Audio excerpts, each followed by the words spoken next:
Vous avez adoré ce maquillage des yeux, on le refait ensemble étape par étape.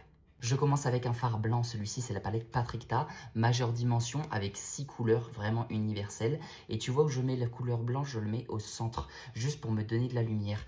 Je vais également y aller au coin interne, très délicatement, juste comme ça. Pas grave si t'en as mis trop, tu vois ce que tu fais, après tu estompes. C'est les fards les plus crémeux que j'ai jamais vus. Alors oui, ils sont poudreux, mais ça se travaille comme du beurre. Pour la couleur de transition, je pars sur ce petit marronné. C'est un marronné un peu glacé, pas trop chaud. Et tu vois ce que je vais faire? Je vais faire un mouvement de banane. Et je vais juste le mettre donc au coin externe entre mon ras de cils et le petit creux qu'il y a ici. Je vais partir sur cette couleur-ci, un tout petit peu plus foncé. Je vais l'estomper très délicatement et je la mets au même endroit où j'ai mis mon fard précédent et je retravaille. Mais là, tu vois, juste en fondant un tout petit peu, juste des mouvements de balayette. On a terminé en haut, on passe en bas et en bas je reprends cette petite couleur un petit peu marronnée, je l'estompe très délicatement et je vais la placer juste au niveau du ras de cils, juste ici.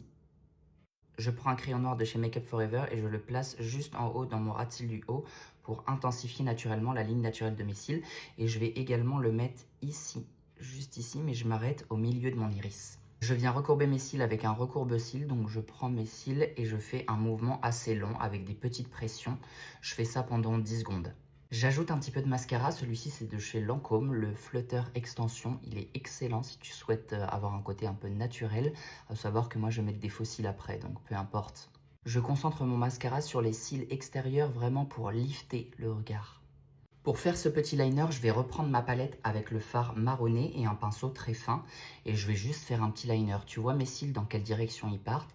Et ben je me fais un petit liner très délicat. Tu vois, c'est super simple. Ça permet d'ajouter de la profondeur. Et je vais le relier au niveau de mon ras de cils, juste ici. Un petit peu plus d'intensité, je pars juste sur un petit liner noir. Je le fonds également dans mon cil, juste pour me rappeler ce côté un petit peu plus fumé. J'ai posé une bande de faux cils, mais je vais juste rajouter un tout petit peu de crayon noir juste ici, au centre de mon œil, juste pour fondre un petit peu ma bande de faux cils et mes vrais cils. J'effectue juste une petite bascule interne avec le feutre sourcil Anastasia pour me donner de la profondeur et donner quelque chose d'un petit peu plus étiré. Je viens prendre la palette de chez Pat McGrath avec mon doigt, j'estompe un petit peu sur ma main et je vais juste ajouter quelques petites paillettes au centre pour me donner un côté un petit peu lumineux, scintillant. Les paillettes de chez Pat McGrath, il n'y a même pas besoin d'en parler, c'est juste splendide. Un tout petit peu de mascara sur mes cils du bas pour fondre mon crayon noir avec mes vrais cils et qu'il n'y ait pas de démarcation. Et voici le look des yeux réalisé avec la palette Patrickta et quelques petites paillettes.